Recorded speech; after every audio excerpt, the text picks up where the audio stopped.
Good morning student. आज math की class में हम एनसीईआरटी सॉल्यूशन देखेंगे 3.1 मैट्रिक्स का सॉल्यूशन है, जिसमें देखिए पहला क्वेश्चन लिखा हुआ है मैट्रिक्स ए। यहां पर आपको इसके तीन पार्ट हैं। इस क्वेश्चन में तीन चीजें पूछी गई हैं। पहला कि यह किस कोटि की है, दूसरा इसमें कितने एलिमेंट हैं, और तीसरा ये है। इसमें तीन पार्ट पूछे गए हैं। तो अब आप इस मैट्रिक्स का अगर सॉल्यूशन पहला देते हैं कि ये किस क्रम की है, इसकी कोटि क्या है, तो आप ध्यान दीजिए 1 2 3 ये कितने रो हैं, 1 2 3। तो सबसे पहले रो को लिखते हैं। कॉलम क्या है 1 2 3 4, ये हो जाएगा 3 क्रॉस 4। जो इसका ऑर्डर होगा वो 3 क्रॉस 4 का होगा, क्योंकि सबसे पहले हम किसकी संख्या लिखते हैं, रो की, उसके बाद कॉलम की। इसके बाद दूसरा है इसमें अवयवों की संख्या कितनी है, एन नंबर ऑफ एलिमेंट्स। तो हम इसके क्रम को गुणा कर देंगे। 3 × 4 = 12। अवयवों की संख्या कितनी होगी, 12 होगी। अब इसके बाद तीसरा पार्ट पूछा गया है कि A13 का मतलब ये जो मैट्रिक्स है उसके 1 3 फर्स्ट रो के थर्ड कॉलम में कौन सी वैल्यू है। फर्स्ट रो ये है, थर्ड कॉलम 1 2 3, रिजल्ट क्या आएगा 19। A21 second row first column, तो सेकेंड रो फर्स्ट कॉलम, यही है first column 1 2 35। A33 third row third column 1 2 3, third row 1 2 3 third column -5। A24 1 2 1 2 3 4। इस तरीके से आप जो भी प्लेस पूछा जाएगा आप बता सकते हैं। A23 A2 1 2 1 2 3 5/2। इस तरीके से आपका ये पहले क्वेश्चन का सॉल्यूशन मिला, जिसमें अवयवों की संख्या 12 है, कोटि क्या है 3 क्रॉस 4 की है, और ये सारे एलिमेंट और भी जितने भी एलिमेंट हैं हम उनकी वैल्यू को दिखा सकते हैं। अब हम क्वेश्चन नंबर 2 देखते हैं। अब देखिए इसका दूसरा क्वेश्चन है, यदि किसी आव्यूह में 24 अवयव हैं तो इसकी संभव कोटियां क्या होगी। दिया है कि अगर किसी भी मैट्रिक्स में कितने एलिमेंट है 24, तो इसके कितने कोटियां संभव है। तो हम क्या करते हैं, इस 24 का फैक्टर करते हैं, दो अंकों में तोड़ेंगे इसको, दो भागों में। तो इसके कितने एक तरह से पार्ट ऐसे बन सकते हैं। तो हम लिख सकते हैं 1 × 24, अवयव की संख्या 24 ही रहनी चाहिए। 1 × 24 यह एक क्रम हो गया, तो हम कह सकते हैं 24 × 1, ये दूसरा क्रम हो गया। अब 2 × 12 तब भी 24 होगा, तो लिख सकते हैं 12 × 2। 3 × 8 8 × 3। तो हम इसके 24 के कितने फैक्टर बना सकते हैं, यही देखना है। 4 × 6 6 × 4। क्या अब और भी संभव है, तो हमें नहीं लगता। यानी आप गिन सकते हैं कुल कितने तरीके से हम इसको अरेंज कर सकते हैं। अगर 24 एलिमेंट्स हैं, इसको कितने मैट्रिक्स इसके हम समूह क्रम बना सकते हैं, तो ये आपके सामने लिखा हुआ है। तो यानी कोई भी संख्या दी गई हो उसका हम फैक्टर करते हैं, तो उसके कितने ऐसे ग्रुप बन सकते हैं दो अंकों के, कि जिनका गुणनफल उन्हीं अंकों के बराबर आना चाहिए। अब इसी में दिया है, अगर 13 किसी मैट्रिक्स में कितने एलिमेंट हैं 13 है, तो इसकी संभव कोटियां क्या होगी। ये या तो 1 × 13 होगा, या तो 13 × 1 होगा, या 13 का और कोई फैक्टर हो सकता है। ऐसे कोई दो नंबर हैं जिनका मल्टीप्लाई करने पे 13 आए, तो शायद प्राइम नंबर है। 1 × 13 13 × 1। इसके बाद क्वेश्चन नंबर 3 देखते हैं।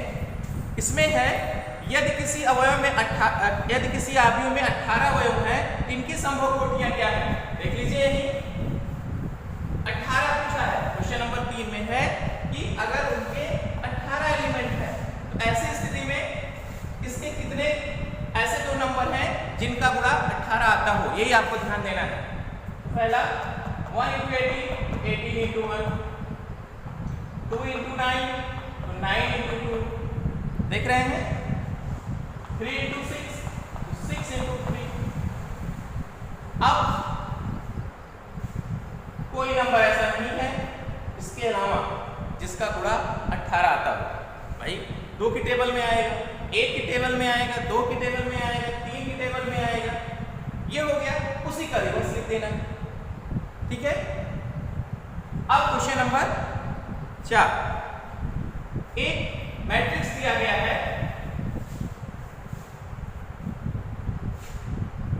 टू क्रॉस टू का अवयव है, ए दिया है AIJ, तो ये किस क्रम का है, 2 क्रॉस 2 का है। अब इसमें इससे मैट्रिक्स का निर्माण करना है, कंडीशन दी गई, इसके 3 भाग हैं, हम तीनों भाग लिख लेते हैं। पहला है AIJ I plus J by 2, पहले भाग को देखते हैं, यानी इसकी सहायता से इस मैट्रिक्स का निर्माण करना है। तो एक चीज ध्यान दीजिएगा, IJ, I का मान रो की तरफ, रो की संख्या पर डिपेंड करेगा, और J का मान कॉलम की, यानी I का जो मान होगा वो होगा 1 2, और J का भी मान क्या होगा 1 2। क्लियर हो गया। अब हम एक बार I को फिक्स करते हैं और J को चेंज करते हैं। I की वैल्यू के लिए अगर हमें 1 1 निकालना है, इसका मतलब I की वैल्यू 1, J की वैल्यू 1, क्या रख देंगे 1 plus 1 by 2, 1 आ जाएगा। 1 2 निकालना है, 1 2, 1 plus 2 upon 2, 3 by 2। अब 2 1, यहाँ 2, J की जगह पे 1, ध्यान दीजिएगा ये कैसे मिल रहा है, I की वैल्यू 1, J की वैल्यू 1, I J की प्लेस पर। इसी तरीके से यहाँ 2, यहाँ 1, यहाँ 2, यहाँ 1, 2 plus 1 by 2 equals to 3 by 2। इसके बाद 2 2, 2 plus 2 by 2, 2 आएगा। अब 2 क्रॉस 2 का मतलब इस मैट्रिक्स A का मान क्या होगा, देखिए A11 A12, A21 A22। अब ये सारी वैल्यू यहाँ पर कर दीजिए, मैट्रिक्स जो बनेगी 1 बनेगी, इसके बाद A11 के बाद A12 3 by 2 बनेगी, फिर A21 3 by 2 बनेगी, और यहाँ 2 बनेगी। आगे समझ में। अब हम इसके सेकेंड पार्ट को देखते हैं। अब हम दूसरा पार्ट देखते हैं, AIJ equals to I upon J। अब इसकी सहायता से, यानी इस कंडीशन से हमें इस मैट्रिक्स को बनाना है। उसी क्वेश्चन का ये दूसरा पार्ट है। यहाँ पर I की वैल्यू वही 1 2 तक जाएगी, J की वैल्यू 1 से 2 तक जाएगी।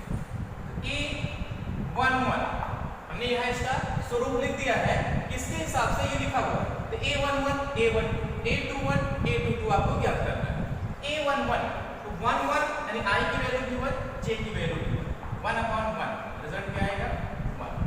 फिर A12 I की वैल्यू 1, J की वैल्यू 2, 1 2। फिर A21 I की वैल्यू 2, J की वैल्यू 1, 2 upon 1। फिर 2 2, I की वैल्यू 2, J की वैल्यू 2, रिजल्ट 1। अब इससे मैट्रिक्स बना लीजिए, वह मैट्रिक्स बनेगी 1 1 by 2 2 1। क्लियर हुआ। अब इसी का तीसरा भाग, इसमें 3 पार्ट है, देखिए इसका हम तीसरा पार्ट देखते हैं इसी क्वेश्चन का। कोशिश मेरी यही है कि आज हम इस एक्सरसाइज को कंप्लीट कर देंगे। इसका तीसरा पार्ट है I plus 2J by 2 का, यहाँ I plus J का होल स्क्वायर। हाँ यही क्वेश्चन है, चलिए देखते हैं। हमें वही निकालना है 1 1 1 2 2 1 2 2, 1 1 1 plus 2, 3 का स्क्वायर अपॉन 2, 9 by 2। फिर A21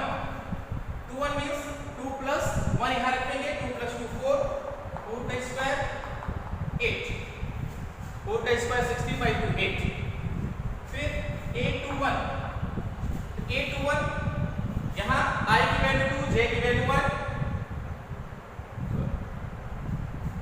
तो यहाँ 1 2 1 हमने निकाल दिया।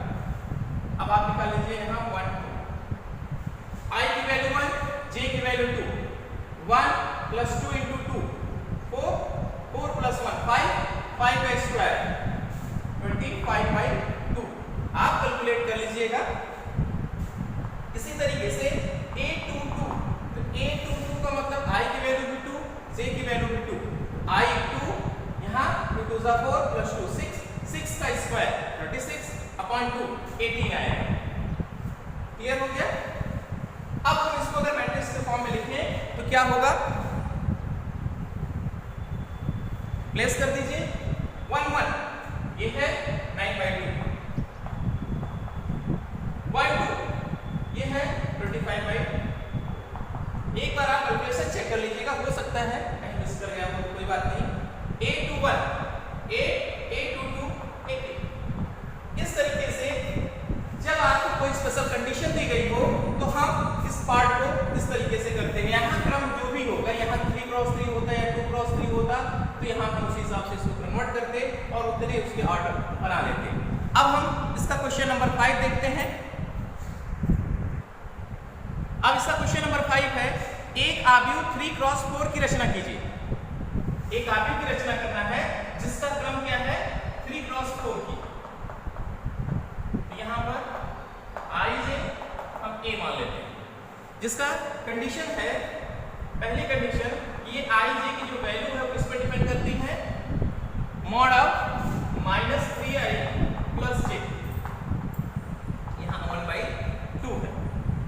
ठीक है, ये पहला पार्ट, इसमें दो पार्ट है तो पहले पार्ट पर देखते हैं। इसके हिसाब से पहले हम मैट्रिक्स बनाना, ये मैट्रिक्स का निर्माण होगा तो क्या होगा?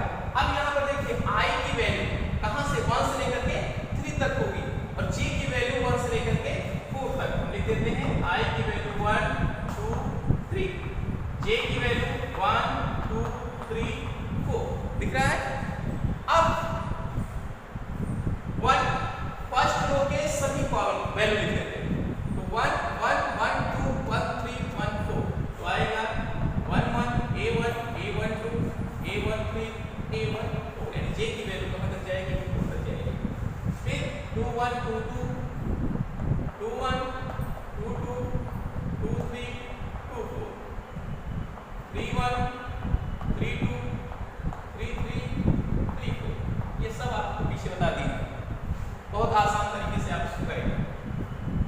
1 1 निकालना है, तो यहाँ 1 1 का मतलब I और J दोनों की वैल्यू 1 रख दीजिए। 1/2 मॉड लगा है, इसका मतलब सारी की सारी वैल्यू पॉजिटिव आएगी। क्लियर है? -3 प्लस 1 क्या आ जाएगा? -2 यानी 2/2 1। ठीक है, इसके बाद 1 2 एक क्रम से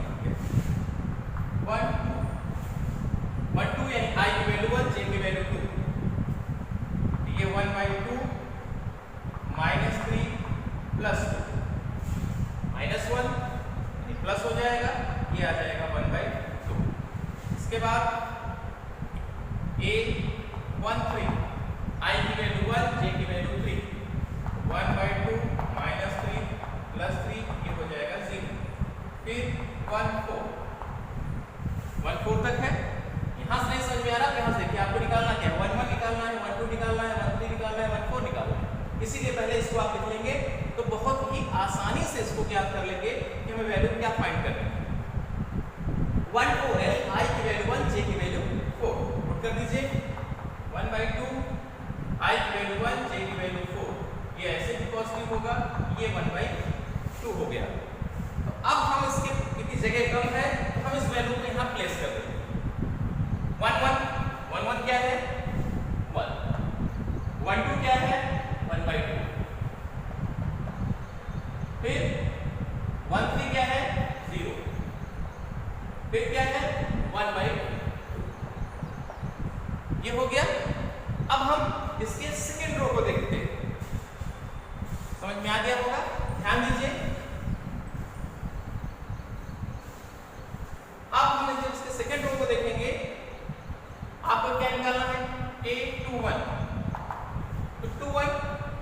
की वैल्यू यहाँ, 1 की वैल्यू यहाँ। अब हम रखते चले जा रहे हैं -6 +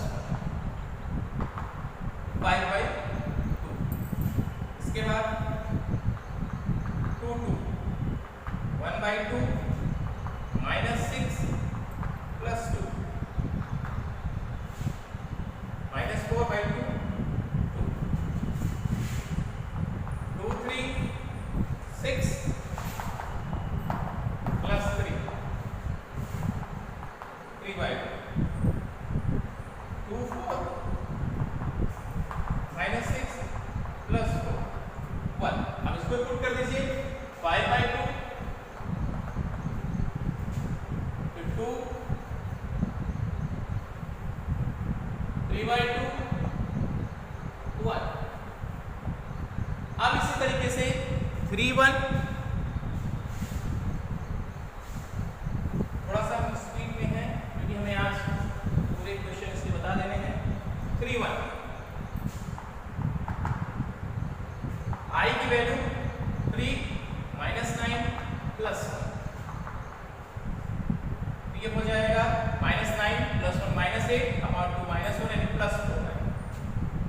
A 3 2 1/2 -9 + 2 7/2 3 3 3 3 क्या होगा 1/2 -9 + 3 3 3 4 1/2 -9 + 4 5/2। इसको पुट कर दीजिए 4 7/2 3 5/2। क्लियर हो गया। इस तरीके से हम इसको सॉल्व कर सकते हैं। अब हम क्वेश्चन नंबर 6 देखते हैं। देखिए क्वेश्चन नंबर 6 में क्या करना है, दो मैट्रिक्स, इसके देखिए दो पार्ट हमने लिखे हैं, ये पहला पार्ट है और वो दूसरा पार्ट। दो मैट्रिक्स इक्वल हैं तो आपको x y z का मान निकालना इन दोनों में। तो क्या बताया था इसके पहले जब हमने पिछली वीडियो में कि हम संगत मान की तुलना करते हैं। जब दो मैट्रिक्स आपस में इक्वल होते हैं तो उनके संगत मान आपस में इक्वल होते हैं। तो यहां पर होगा y = 4। इसी तरीके से x = 1 z = 3। मान निकल गया। इसमें देखते हैं x + y किसके इक्वल होगा 6। 5 + z किसके इक्वल होगा 5। x y किसके इक्वल होगा 8। तो यहां से देखिए z की वैल्यू डायरेक्ट निकल सकती है z = 5 - 5 is 0। लेकिन यहां पर ये जो दो समीकरण है, इसको समीकरण नंबर 1 मान लो, इसको मान लो समीकरण नंबर 2, इसको मान लेते हैं 2, ये आपका हो जाएगा 3। तो समीकरण 1 और 3 में देखिए x + y = 6 x y = 8। अब आपने ये हाई स्कूल में सॉल्व किया होगा, बहुत सिंपल सा इक्वेशन है। तो यहां से हम x या y की वैल्यू निकाल करके इसमें पुट कर दें या यहां से निकाल करके इसमें पुट कर दें, तो हमारे हिसाब से यहां से निकालना आसान होगा। समीकरण नंबर 1 से आप x = 6 - y ये पुट कर देंगे कहां इन इक्वेशन 3, जो भी आप इक्वेशन दें उसमें। तो क्या होगा x की वैल्यू पुट करना है तो x = 6 - y यहां रख दीजिए 6 - y * y = 8 आ जाएगा 6y - y² = 8। ये द्विघात समीकरण बन जाएगा। अब हम इसको सॉल्व करते हैं। देखिए y² - 6y = 8 या -+8 = 0। ध्यान दीजिए ट्रांसफर करेंगे प्लस आएगा, ये इधर आएगा माइनस होगा, ये ऑलरेडी पहले से है तो ये प्लस होगा। y² - 6y = 8 गुणनखंड y² - 4y - 2y + 8 = 0। देखिए क्या हो जाएगा, यहां से y कॉमन होगा, y - 4 यहां से -2 कॉमन होगा, y - 4 = 0, यानी y - 2 और y - 4 = 0, यानी y की वैल्यू 2 होगी या 4 होगी। क्लियर हो गया। अब इस y की वैल्यू को उठा करके इक्वेशन नंबर 1 में पुट कर दीजिए। अब अगर y की वैल्यू 2 रखते हैं तो x की वैल्यू 4 आएगी, y की वैल्यू 4 रखते हैं तो x की वैल्यू 2 आएगी। क्लियर हो गया। इस तरीके से हम सॉल्यूशन प्राप्त करेंगे तो x = 2 होगी या 4 होगी। इसमें भी अगर y की वैल्यू 2 तो x की वैल्यू 4, y की वैल्यू 4 तो x की वैल्यू 2। इस तरीके से ये आपके दो सॉल्यूशन हो गए। अब हम नेक्स्ट क्वेश्चन देखते हैं। क्वेश्चन नंबर 7 देखिए। इसमें भी देखिए दो मैट्रिक्स हैं, उनका मान इक्वल दिया है, यानी यहां आपको क्या ज्ञात करना है, a b c d, a b c d का मान निकालना है। तो तुलना करेंगे तो संगत पद आपस में बराबर होते हैं। देखिए समीकरण बनेगा a - b -1 के समीकरण नंबर 1, 2a - b 0 के समीकरण नंबर 2, 2a + c 5 समीकरण नंबर 3, 3c + d = 13 इक्वेशन। ये चार समीकरण हैं, इन चारों समीकरणों को हल करके हम मान निकाल सकते हैं। तो समीकरण 1 और 2 को हल कीजिए। देखिए a - b = -1, यही हम हल करते हैं। a - b = -1, 2a - b = 0, यानी b = 2a। From equation 2, b = 2a, put in equation 1। ठीक है, तो आपको क्या मिलेगा, b की वैल्यू रख दीजिए, a और b की वैल्यू क्या है, 2a = -1, -a = -1 या a = 1। a की वैल्यू निकल गई। अब इस a की वैल्यू को यहां आपने जो रखा था आप यहीं पर रख दीजिए या यहीं पर रख देंगे। b = 2a है तो 2 × a 2 आ जाएगा। देखते चलिए, बहुत ध्यान से, बहुत सिंपल है। b की वैल्यू यहां रखेंगे, b की वैल्यू फाइंड करना है, a की वैल्यू 1 रख दिया तो ये हो गया। अब आपको a और b पता चल गया तो a की वैल्यू यहां रख देंगे, c पता चल जाएगा, c की वैल्यू यहां रखेंगे, d पता चल जाएगा। क्लियर हो रहा है। अब पुट a = 1 कहां पर, इक्वेशन 3, इन इक्वेशन 3। देखिए 2 + c = 5 implies that c = 3 transfer होगा। अब put c = 3 in equation 4, c की वैल्यू यहां रखें, 3 रखेंगे, 3 × 9 प्लस d, d की वैल्यू 4 निकल गया। इस तरीके से क्वेश्चन नंबर 7 सॉल्व कर दिए। अब हम चलते हैं क्वेश्चन नंबर 8 की तरफ। देखिए क्वेश्चन नंबर 8, ये ऑप्शनल क्वेश्चन है। इसमें दिया है इस मैट्रिक्स को a = aij m + n, ये मैट्रिक्स एक वर्ग आव्यूह होगी, यानी स्क्वायर मैट्रिक्स होगी। तो इसमें से कौन सी कंडीशन सही हो कि ये एक वर्ग आव्यूह बन जाए। तो वर्ग आव्यूह में जानते हैं कि रो और कॉलम आपस में बराबर होने चाहिए, यानी कि m की वैल्यू n के इक्वल होनी चाहिए। यहाँ पर कौन सा ऑप्शन होगा, n = n। ध्यान दीजिए क्वेश्चन नंबर 9, इसमें देखिए है ये जो दो मैट्रिक्स दी गई है वह x के किस मान के लिए इक्वल है। ठीक है, तो हम यहाँ क्या करते हैं, हम अगर ये मान लें ये मैट्रिक्स आपस में क्या है, इक्वल। आपको x का वो मान निकालना है, y का वो मान बताना है जिस पर ये मैट्रिक्स इक्वल है। तो अगर हम थोड़ी देर के लिए भाई x का मान निकालना, y का मान निकालना है और ये इक्वल है तो हम इक्वल मान के लगाते हैं, तो ये मैट्रिक्स आपस में इक्वल है। देखिएगा 3x + 7 = 0, तो यहाँ से हो जाएगा x = -7/3। दूसरी तरफ इसको भी चेक कर लीजिए, 2 - 3x = 4, तो यहाँ पर -3x = 4 - 2, x = 2 यानी -2/3। अब एक चीज देखिए, यहाँ x की वैल्यू -7/3 जबकि यहाँ x की वैल्यू -2/3 है।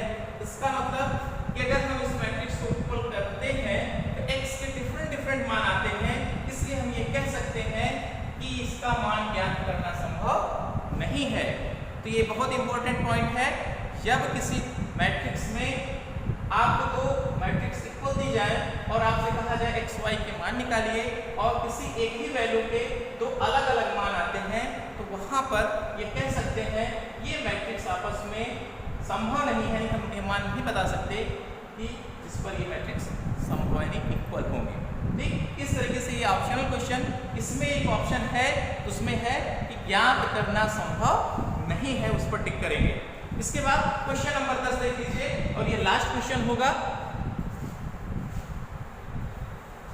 इसमें देखिए 3x3 कोड की एक ऐसे आव्यूह की कुल कितनी संख्या होगी जिनकी प्रत्येक प्रविष्टि 0 या 1 होगी। ध्यान दीजिएगा, यानी एक मैट्रिक्स है वो 3x3, इसकी कितनी प्रविष्टि होगी, यानी हम इसमें कितने तरीके से मैट्रिक्स में नंबरों को रख सकते हैं, तो वो अलग अलग डिफरेंट मैट्रिक्स बनेगी, जबकि उसका क्रम क्या है 3x3 का है। तो ध्यान दीजिएगा इसमें कुल कितने एलिमेंट होंगे, 3x3 यानी 9। क्लियर हो गई। अब यहां पर 0 और 1 दो संख्याएं जिनको यहां फिल करना है। तो आप क्रमचय संचय में आपने पढ़ा यहां पर 0 और n या हम कितने इसके पार्ट हो सकते हैं, यानी इसमें 9 संख्याओं को, 2 तरीके की संख्याओं को कितने तरीके से इसमें पुट कर सकते हैं या रख सकते हैं जिससे कि हम इसके मान को निकाल सकें। तो कुल प्रविष्टियों की संख्या हो जाएगी 2⁹9। क्लियर, 2⁹9 इसकी वैल्यू होगी 512। तो इसमें देखिए 4 ऑप्शन दिए गए हैं, पहला है 27, दूसरा है 18, तीसरा है 81, चौथा है 512। तो ये चौथा ऑप्शन जो होगा आपका सही होगा। तो यानी इस 9 एलिमेंट को कितने तरीके से चयनित कर सकते हैं, चयन वाला है वहां पर। तो 9 एलिमेंट को चयन करने के 2 तरीके हैं, 0 या 1 से 2/9। इस तरीके से ये एक्सरसाइज कंप्लीट हुई। इसमें 10 क्वेश्चन 10 हमने सॉल्व कराए हैं। तो पहले एक्सरसाइज कंप्लीट होती है। अब नेक्स्ट एक्सरसाइज आपके नेक्स्ट लेक्चर में।